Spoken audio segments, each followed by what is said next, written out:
Hello and welcome our viewers. We are going to share the economic thoughts of Nobel Prize winner of this year on financial development and credit market situation, favorable credit market situation. In the context of or within the Modi economics or within the Indian economy where Modi government has been judged. Here, this year Nobel Prize has been won by three economists jointly and named as Douglas Diamond, first one. Second one is David. Third one is Nenke.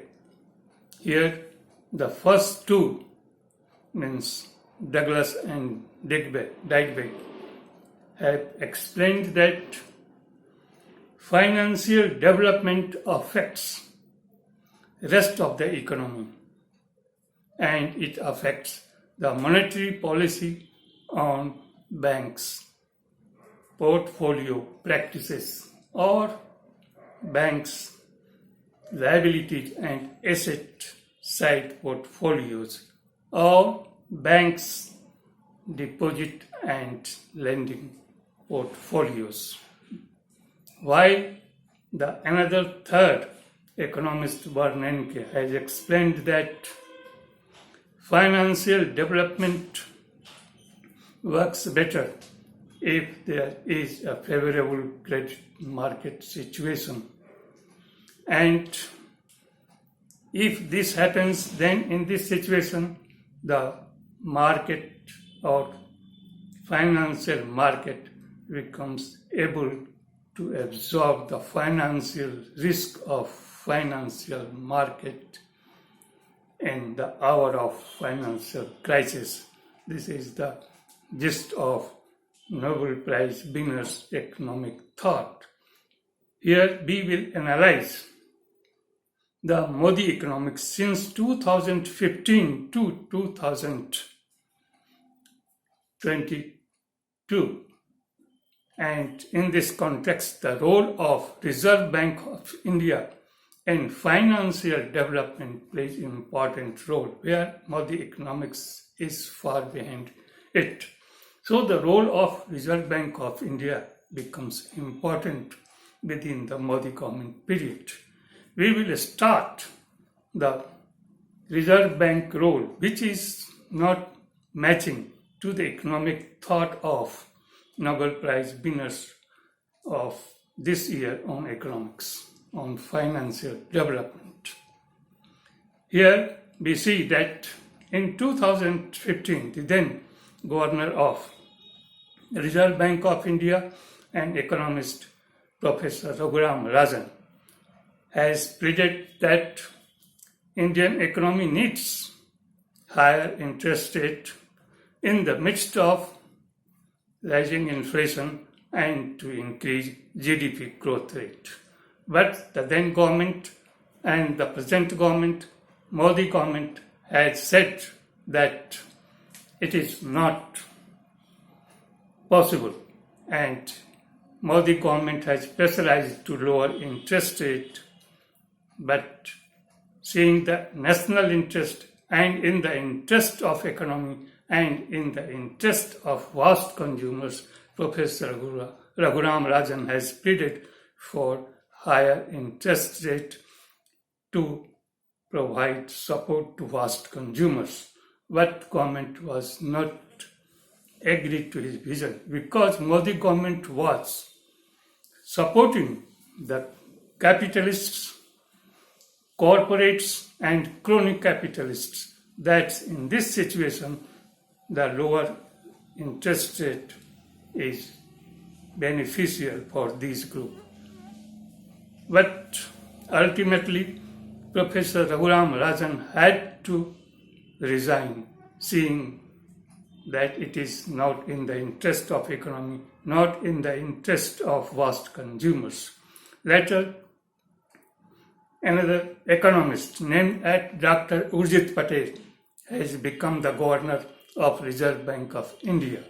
And Urjit Patel has also have the same thinking about the Indian economy, Indian vast consumers, to support Indian vast consumers, to support Indian economy, to increase GDP growth rate, the philosophy and the economic thinking of Professor Raghuram Rajan, where interest rate hike is good in the interest of nation in the midst of rising inflation. This is the situation, but later another, and here Dr. Urjit Patel had to resign also from the governorship of Reserve Bank of India. After his resignation, one of the bureaucrats named at Shaktikant Das, who has a subject of history background, has become the governor of Reserve Bank of India, and still he is occupying the same post. Being a bureaucrat, he had to stoop down, he had to accept the economic thinking, economic idea of the government, where repo rate has been abnormally lowered by 4%, which is not suitable in the interest of vast consumers.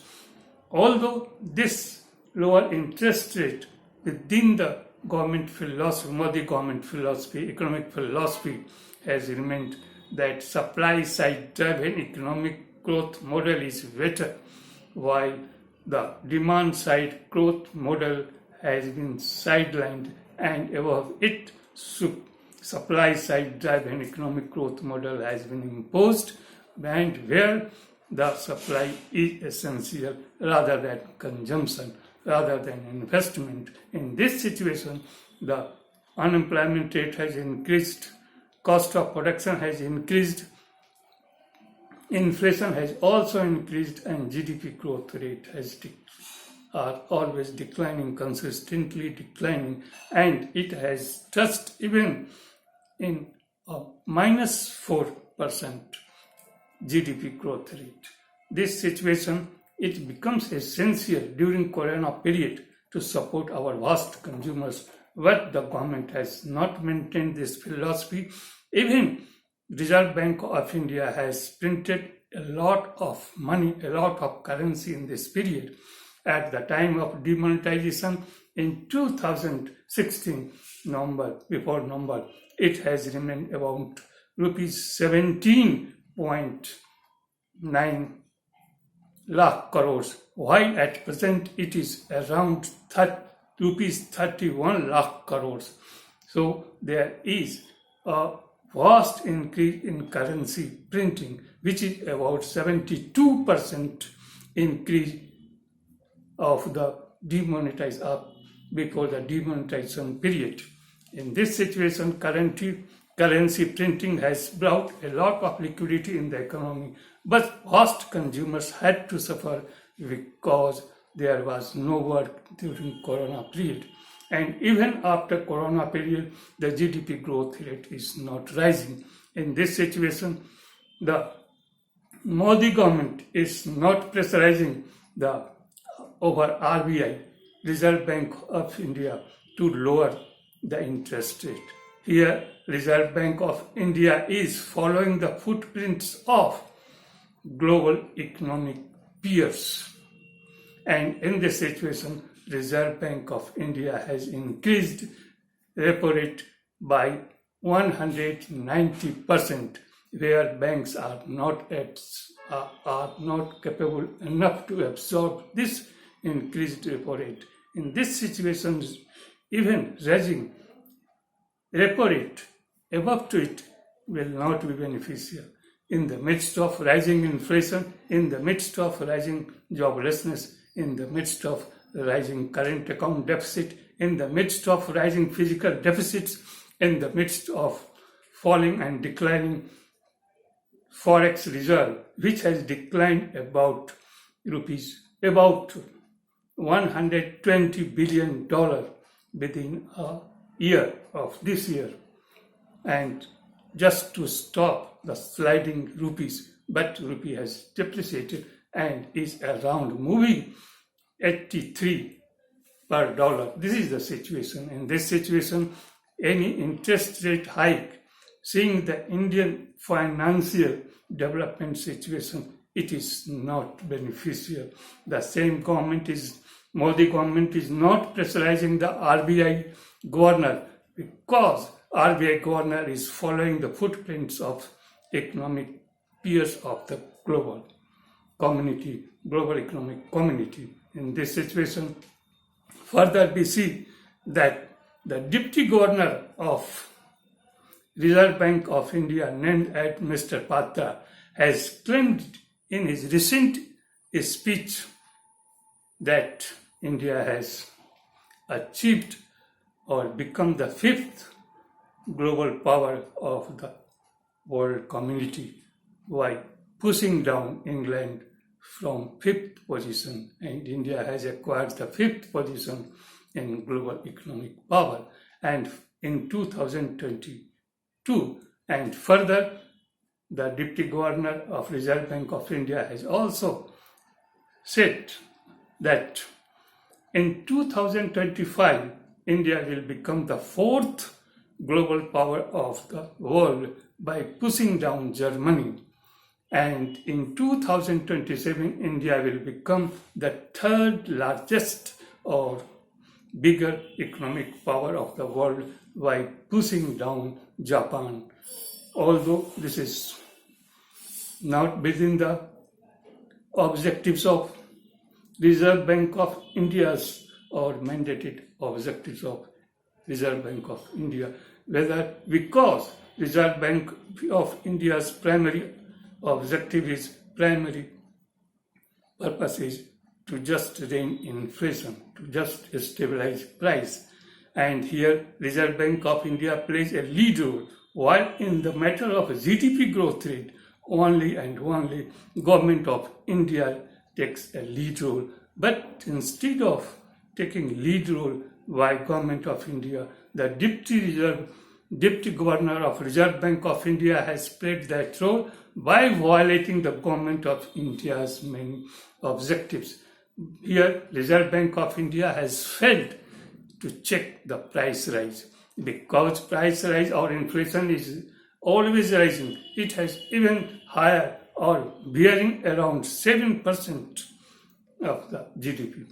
In this situation, here RBI has on the one hand failed to rein the price rise, while on the other hand, according to the speech of Dr.